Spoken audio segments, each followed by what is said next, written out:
Hello students, welcome in today's class. Students, in our previous lecture we have discussed about what are resources and development.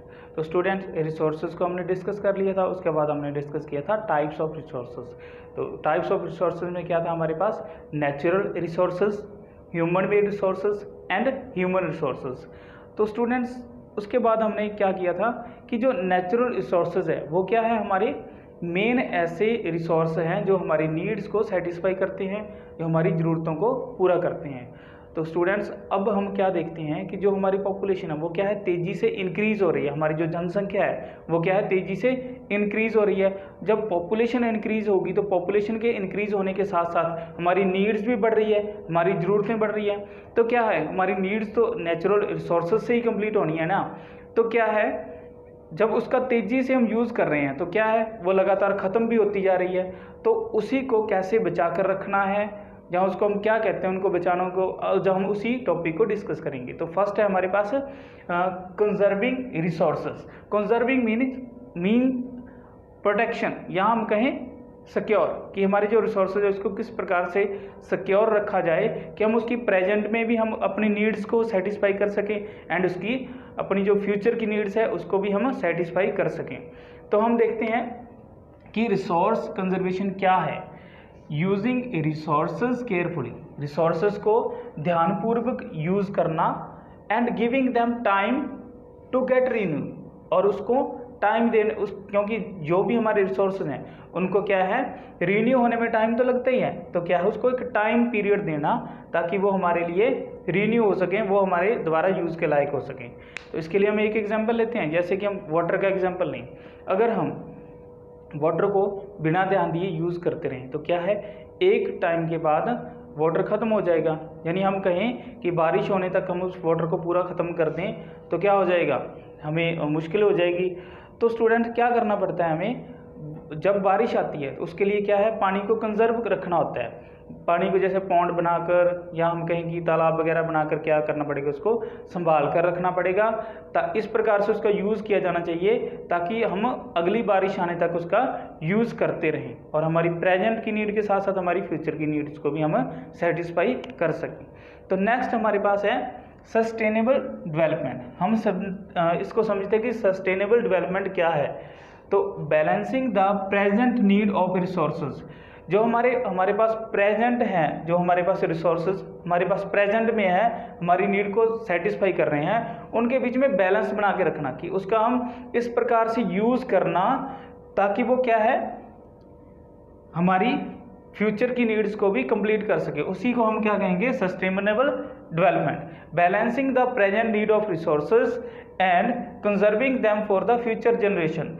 उस जो हमारी present need है उसमें क्या है, resources को इस प्रकार से यूज़ करना और उसको कंजर्व करके रखना हमारी फ्यूचर जनरेशन के लिए, जहाँ हम कहेंगे अपने फ्यूचर के लिए, उसी को हम क्या कहते हैं, सस्टेनेबल डेवलपमेंट।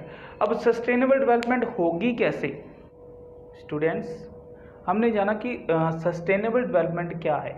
अब देखते हैं कि इसको मैनेज कैसे किया जाए, सस्टेनेबल डेवलपमेंट को कैसे हम कहेंगे कि how to manage it, sustainable development कैसे होगी। तो इसके लिए हम एक फॉर्मूला करते हैं, हमारे पास है 3Rs फार्मूला, ये हमने साइंस में भी पढ़ा है। तो फर्स्ट आर के लिए क्या है, रिड्यूसिंग कंजम्पशन, और सेकंड आर के लिए हमारे पास क्या है, रिसाइकलिंग, एंड थर्ड आर के लिए हमारे पास क्या है, रीयूजिंग। फर्स्ट हम समझते हैं रिड्यूसिंग कंजम्पशन। कंजम्पशन का मीनिंग क्या होता है, यूज़, या हम कि कंज्यूम करना। तो हमारी जो कंजम्पशन है उसको रिड्यूस करना, हम क्या कहेंगे, रिड्यूसिंग कंजम्पशन। इसके लिए हम एक एग्जांपल लेते हैं, जैसे कि मैंने यहाँ पे वर्ड यूज़ किया रिड्यूसिंग कंजम्पशन, कि किसी चीज़ के यूज़ को कम करना। जैसे कि मैंने एक वाटर का एग्जांपल लिया, तो इसका मीनिंग ये नहीं कि आप दिन में पानी पीना ही कम कर दो, आप नहाना ही बंद कर दो। तो क्या है, मैंने कहा कि उन चीज़ों को रिड्यूस करना जो हमारी फालतू के यूज़ हैं। जैसे क्या है कि हम कई बार क्या होता है, फालतू में टैप चल रहा होता है तो उसको क्या है, बंद कर देना। या हम कहें कि कई बार हमारे घर पे कोई टैप खराब हो जाती है तो उसमें से क्या है, पानी लीक होता रहता है, तो हम उस चीज़ को क्या कर सकते हैं, उसको जल्दी से सुधरवा सकते हैं, ठीक करवा सकते हैं। तो ये हमारे क्या है, फालतू के यूज़ हैं, उनको हम क्या करना है, रिड्यूस करना है। ऐसे ही इलेक्ट्रिसिटी के लिए है। इलेक्ट्रिसिटी के लिए क्या है, अगर हमारे घर में कोई चीज़ फालतू में चल रही है, कोई जैसे हम कहें कि फ़ैन है फालतू में यूज़ हो रहा है, या हम कहें कि रूम में अगर हमारा कम लाइट से चलता है तो हम लाइट को कम कर लें या 2 के बजाय 1 बल्ब को यूज़ कर लें। तो ये इसी चीज़ को हम कहेंगे रिड्यूसिंग कंजम्पशन, कि हम अपनी कंजम्पशन को कम करके क्या कर सकते हैं, सस्टेनेबल डेवलपमेंट को मैनेज कर सकते हैं। उसके बाद है हमारे पास रिसाइकलिंग। रिसाइकलिंग यानी हम कहें किसी चीज़ का रिसाइकल करना, जैसे कि हम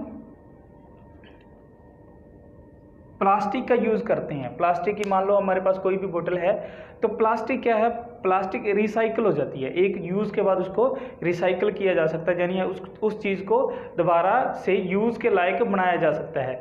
तो क्या है, प्लास्टिक को क्या करना है, हमने फेंकना नहीं है, कचरे में फेंकने की बजाय उसको क्या करना है, रिसाइकल के लिए दे देना है। तो क्या है, उस चीज़ को हम रिसाइकल करके दोबारा से यूज़ कर सकते हैं। तो अगर मान लो उसको हमने कचरे में फेंक दिया तो वो क्या है, एक पोल्यूशन का काम करेगी। वो क्या है, हमारी जो सॉइल है, जहाँ हम कहेंगे हमारी जो एयर है, इसको क्या है, पोल्यूट करती है। तो हमें उस चीज़ पोल्यूशन को बचाना है और उन चीज़ों को क्या करना है, हमने रिसाइकल करना है, रिसाइकल के लिए दे देना है उन जो हमारे प्रोडक्ट को हम रिसाइकल कर सकते हैं। नेक्स्ट आता है हमारे पास रीयूज़। रीयूज़ क्या है, ऐसी चीज़ें जिनका हम दोबारा से यूज़ कर सकते हैं, जहाँ हम कहें कि उसको एक अल्टरनेट के तौर पर यूज़ कर सकते हैं, तो उनको हम क्या कहेंगे, रीयूजिंग। जैसे कि मान लो हमारे पास घर पर वाटर बॉटल्स है, वाटर बोतल को एक बार यूज़ के बाद हम क्या करते हैं, फेंक देते हैं, कचरे में फेंक देते हैं। तो उनको फेंकने के बजाय हम क्या कर सकते हैं, उसका रीयूज़ कर सकते हैं। जैसे कि मान लो कि बोटल्स है, बोटल्स को हम बाद में एज अ गमले के रूप में यूज़ कर सकते हैं, तो उसी को हम क्या कहेंगे, रीयूज़। या हम कहें कि मार्केट जाते हैं, हमने कोई वहाँ से पॉलीथीन खरीदा, तो पॉलीथीन को फेंकने की बजाय हमने क्या करना, उनको रीयूज़ करना है, उनको दोबारा से यूज़ करना है।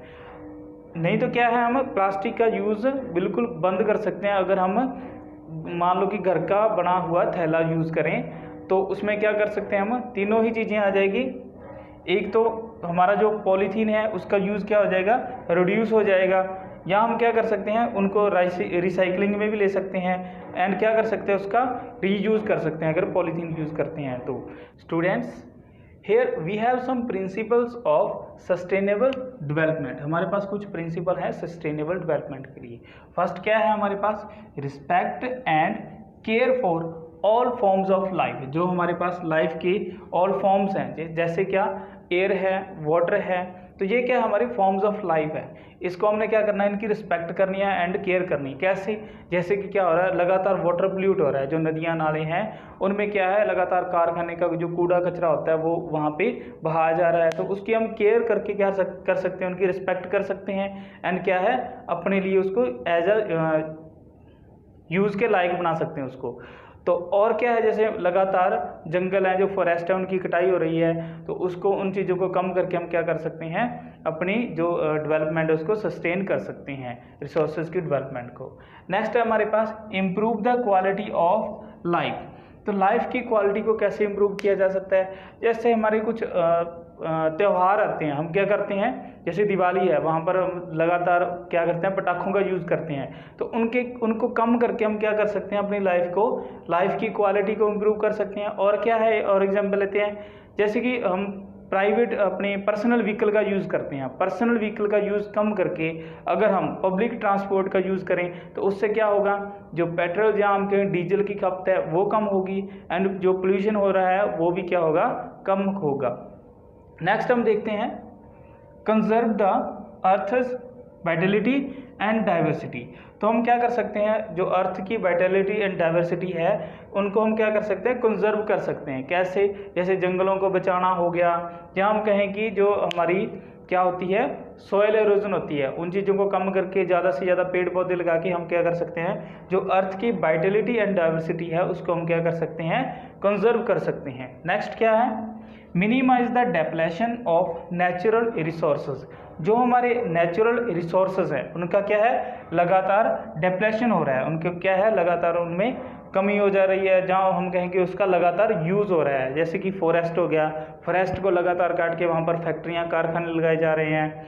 या और क्या है कि पेट्रोल का लगातार यूज़ हो रहा है, डीजल का बहुत ज़्यादा यूज़ हो रहा है। तो इन चीज़ों को हम क्या कर सकते हैं, मिनिमाइज़ कर सकते हैं, इन चीज़ों को हम कम कर सकते हैं। नेक्स्ट आता है हमारा चेंज पर्सनल एटीट्यूड।